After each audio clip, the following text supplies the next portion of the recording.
Last game లో నువ్వు గెలిచి కూడా ఓడిపోయానన్నావేంటి? నేను గెలిచినా ఓడిపోయానని చెప్పాను కాబట్టి వాడి బిజినెస్ కి సంబంధించిన ఇన్ఫర్మేషన్స్ అన్ని ఆ కంప్యూటర్ లోనే తెలిసింది. ఇక చూడు వాడిని అలా మడతెట్టేస్తాను. ఏంటి మడతెట్టేస్తానంటున్నావు? మడత పెట్టేస్తానట్లేదు, మడత పెట్టాలి అంటున్నాను. దేన్ని? దీన్ని. పేపరా? ఓ తింతే కదా, దీన్ని మడత పెట్టడం కూడా పెద్ద మ్యాటరా? ఈజీగా మడతెట్టచ్చు.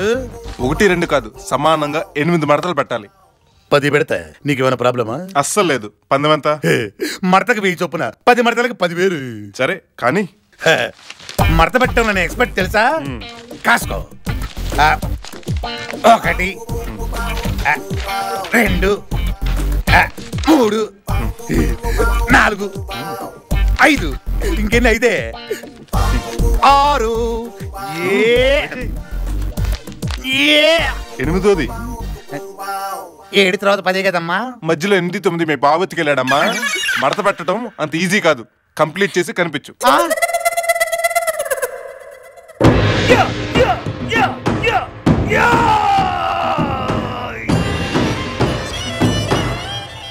అయిపోయిందరా?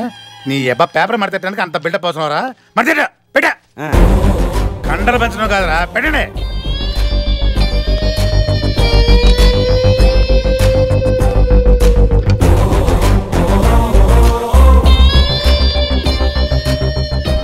నేను కూడా మీలాగే అనుకున్నాను.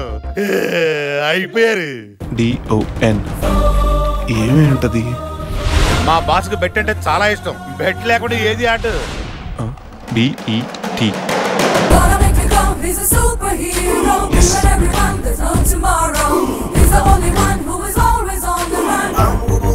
ఎదవల్లారా, మా తాత చెప్పేవాడు పోగొట్టుకున్న చోటే రాబట్టుకోవాలంట. ఇది మొత్తం నా డబ్బే. మా బాస్ దగ్గర పోయిందంతా లాగేశాగా.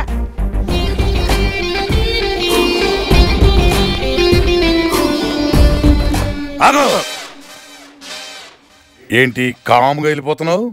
నువ్వేం చేసావో నాకు తెలియదు అనుకుంటున్నావా? వాళ్ళకి పేపర్ ఫోల్డింగ్ టెస్ట్ పెడితే చూసావు కదా,